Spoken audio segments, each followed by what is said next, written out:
So, good morning, children. And this is our first chapter for class 8. Now, listen. One thing is that for class 8, not only class 8, 9, 10, 11, 12, all class having two textbook, दो तो text book है आप लोग, एक तो main text book and एक supplementary. ये हनी बीज मेन टेक्स्ट बुक है एंड एक supplementary. Main text book read करने का और स्टडी करने का जो इंस्ट्रक्शन है उसमें आपको लाइन वाइज डिटेल स्टडी करना है. उसमें राइटर के बारे में क्वेश्चन आता है, चैप्टर्स के बारे में क्वेश्चन आता है, कॉन्टेक्स्ट के बारे में क्वेश्चन आता है, एक एक पॉइंट्स को क्वेश्चन आता है, इवन सेंटेंस कॉट करके क्वेश्चन आता है, एक्सट्रैक्ट बेस्ड क्वेश्चन, वो भी मेन टेक्स्ट बुक से आता है. एंड सप्लीमेंट्री जो टेक्स्ट बुक है उसमें जस्ट कैरेक्टर और स्टोरी, ये दोनों थिंग्स को जानना पड़ता है. And that's why main text book consist prose and poem. Main text book में प्रोज और पोएम रहते हैं और सप्लीमेंट्री टेक्स्ट बुक में ओनली स्टोरीज रहते हैं. तो ये थ्री थिंग्स आप लोग का लिटरेचर में आते हैं. Supplementary text book that is story book and main text book prose and poem. तो फर्स्ट हम लोग मेन टेक्स्ट बुक का जो फर्स्ट चैप्टर है, the best Christmas present in the world. The best Christmas present in the world. ये story किसने लिखा, writer का नाम याद रखेंगे, Michael Morpurgo. Michael Morpurgo, that is what the writer. And इसमें कैरेक्टर कितना है, कैरेक्टर एक है gym McPherson and British army. एक ब्रिटिश आर्मी था वो.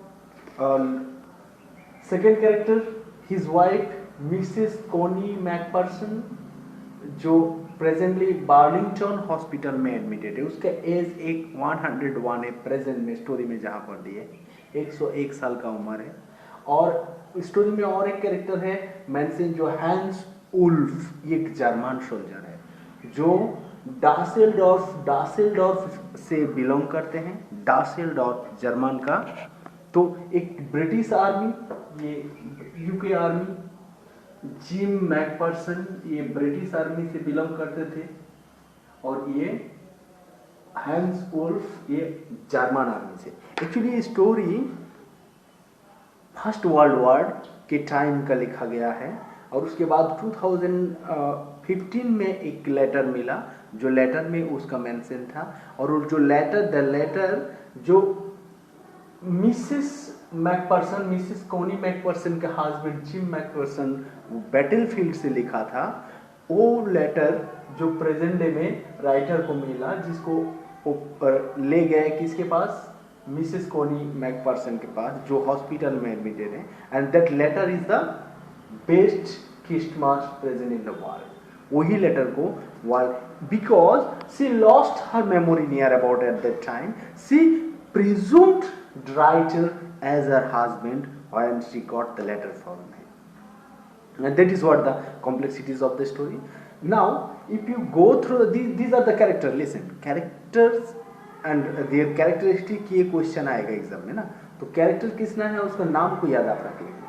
फर्स्ट आई एम रिपीटिंग है, फर्स्ट कैरेक्टर जो राइटर है माइकल मॉरपार्गो. ये माइकल जो राइटर है, ये स्टोरी एक ऑटोबायोग्राफिकल है, अपने लाइफ में हुए इंसिडेंट को लिख रहे हैं. यहाँ पर ऑटोबायोग्राफी इसी को बोलते हैं. तो माइकल मॉरपार्गो जो लेटर मिला, ये इस स्टोरी में रोल प्ले कर रहे हैं.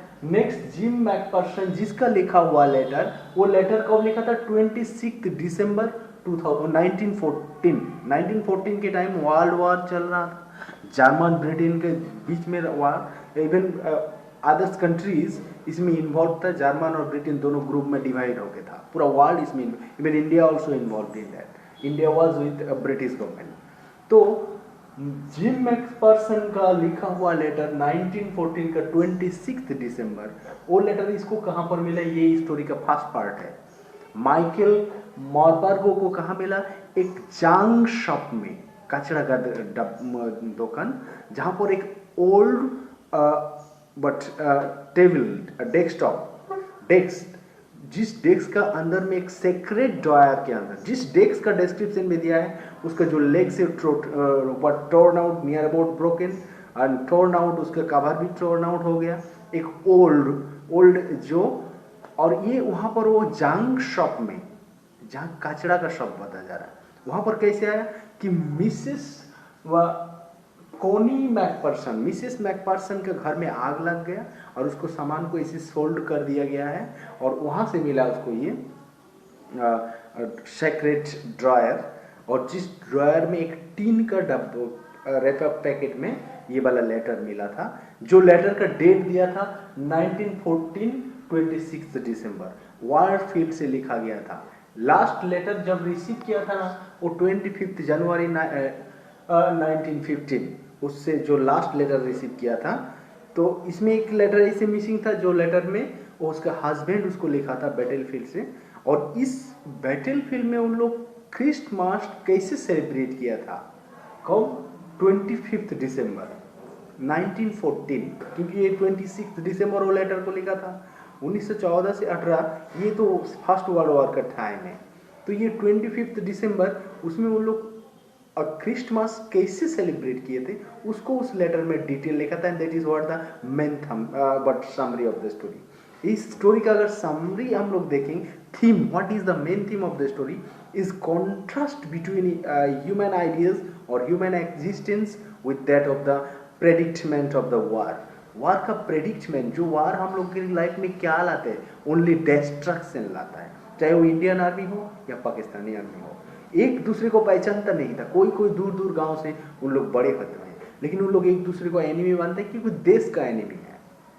एक दूसरे को कभी पहचानते भी नहीं। एक दूसरे का अगर कहानी सुने ना तो सेम डिफिकल्टीज पुअर सेक्शन से दोनों बिलोंग करते हैं, एक ही टाइप का स्ट्रगल दोनों किए हैं, एक दूसरे को पहचानता भी नहीं था। अगर एक दूसरे के साथ रहेंगे और जानेंगे तो एक दूसरे के ऊपर फ्रेंडशिप डेवलप होंगे नेचुरली अगर देखें तो। बट ये कंट्री डिक्लेयर कर दिया वो एनिमी है, and that is what creates war, and war only create destruction. तो ये वार का अगेंस्ट में बहुत सारा पोएट्स और राइटर भी 19th सेंचुरी में और 20th सेंचुरी में आए थे, वार पोएट्स, जैसे विल्फ्रेड आवन, ये सब ग्रेट वार पोएट्स ये सबसे जाना जाता है वार के ऊपर। ये जो हम लोग का माइकल मॉरपर, वो ये भी एक वार का अगेंस्ट में लिखा हुआ राइटर है जो इस लेटर मिला।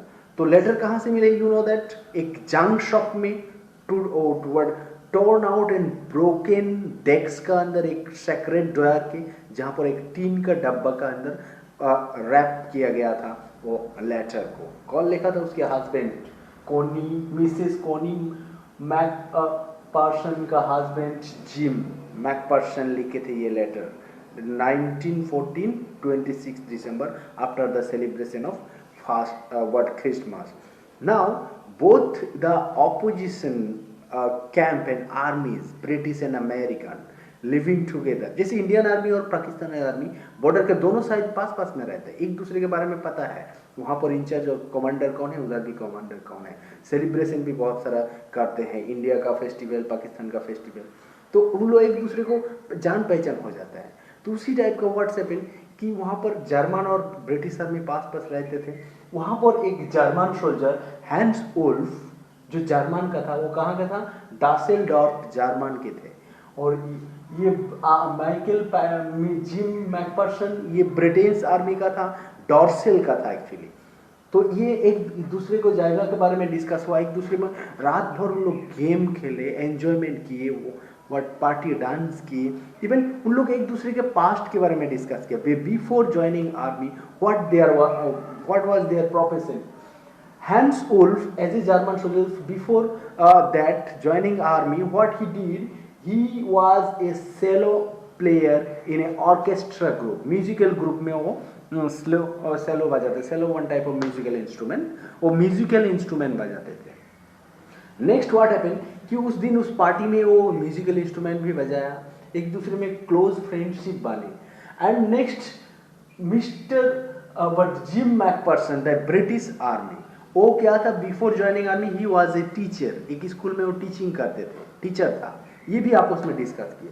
एंड फाइनली आपस में फुटबॉल मैच किए, और ये फुटबॉल टूर्नामेंट जो ये यूरोप में फेमस गेम में आता है, सब कंट्री खेलते हैं, इवन जर्मन कई बार वर्ल्ड कप फुटबॉल जीते हैं, ब्रिटेन भी जीते हैं बहुत सारे टूर्नामेंट। ब्रिटेन में डोमेस्टिक टूर्नामेंट जो तो वर्ल्ड फेमस होते हैं, जो फुटबॉल का टूर्नामेंट होता है ब्रिटेन में, तो ये उन लोग फुटबॉल मैच भी खेला जर्मन और British army.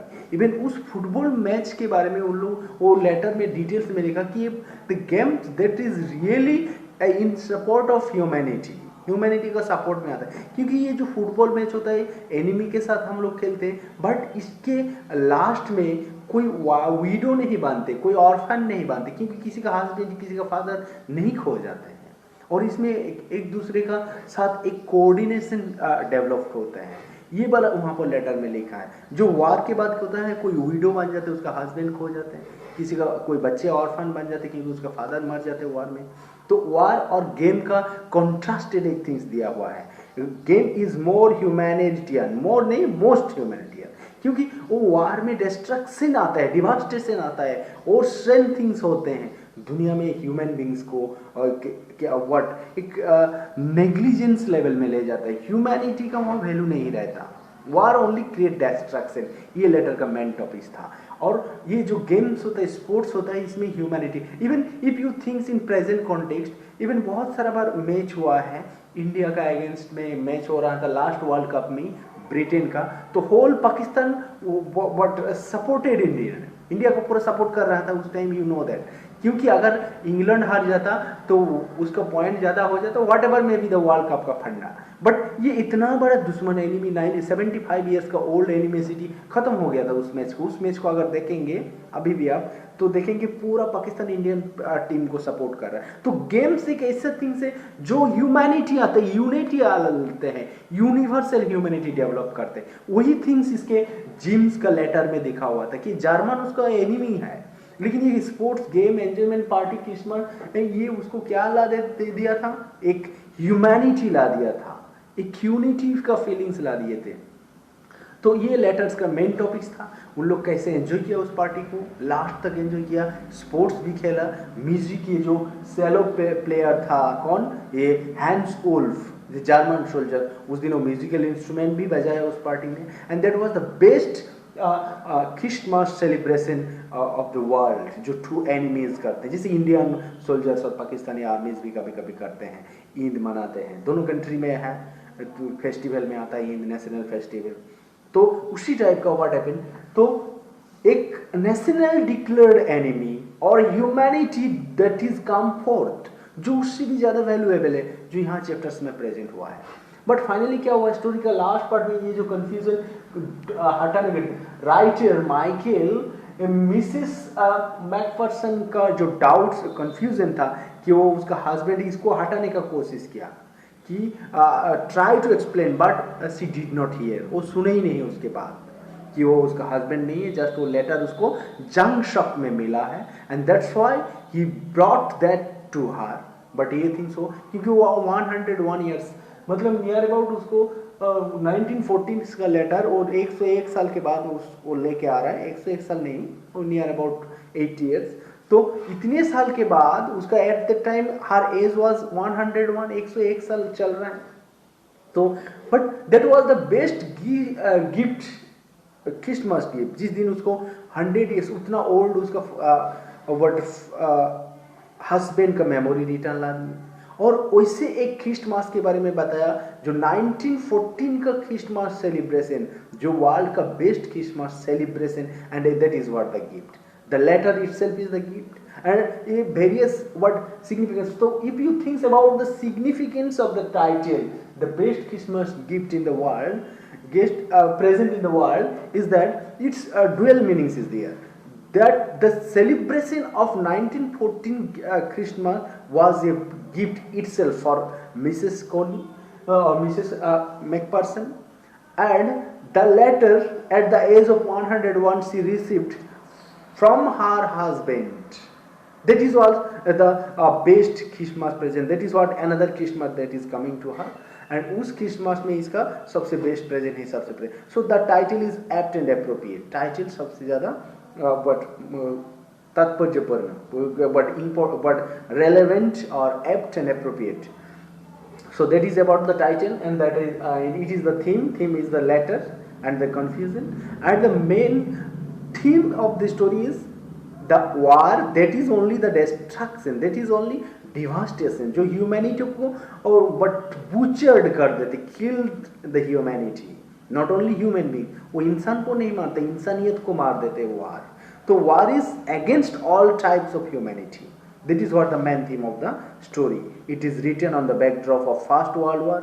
Two armies, Hans Ulf, ये सब नाम आप याद रखेंगे ना, ये सब नाम। और उन लोग का जैसे मैं बताया 4 कैरेक्टर्स को यहाँ पर मेन कैरेक्टर्स में आया, Michael Morpurgo the writer, Jim McPherson, the British Army, whose letter he got from an old desk and its sacred drawer से मिला था। Next his wife Mrs. Connie McPherson, who is at the age of 101 at the time of writing the story. She is at the Burlington Nursing Hospital में treatment चल रहा है उसका। And hence Ulf जो डासेलडॉर्फ से बिलोंग करते हैं, डासेलडॉर्फ German में है, और वो जो पहले सेलो प्लेयर था, orchestra, he was an artist, but by virtue or by incident he had to join the German army. And Jim McPherson was a teacher before joining the army. Army join करने से पहले वो teacher हुआ करते थे।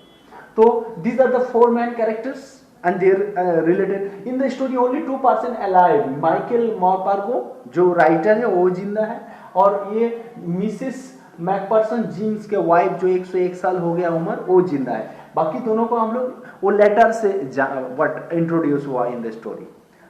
सो this is what the whole summary of the story. Now listen कि आपको chapter को लाइन वाइज स्टडी करना है, उसके बाद भी कोई डाउट्स होंगे तो पूछेंगे, एंड एनसीईआरटी क्वेश्चन का सॉल्व खुद करेंगे। अगर कोई क्वेश्चन का आंसर समझ में नहीं आया तो उसको पूछ लेंगे मेरे व्हाट्सएप नंबर में, बट आप कॉपी कंप्लीट करना जरूर। एंड ये मेन टेक्स्ट बुक का चैप्टर था। राइटर्स के बारे में जैसे बताया, ये कैरेक्टर्स के बारे में बताया, इंसिडेंट के बारे में बताया, थीम के बारे में बताया, एंड टॉपिक्स के बारे में बताया, और इसको word and but difficult word और ये सबको आप खुद स्टडी करना है, जहाँ पर डाउट्स होंगे वहाँ पर पूछना। So thank you watching for this.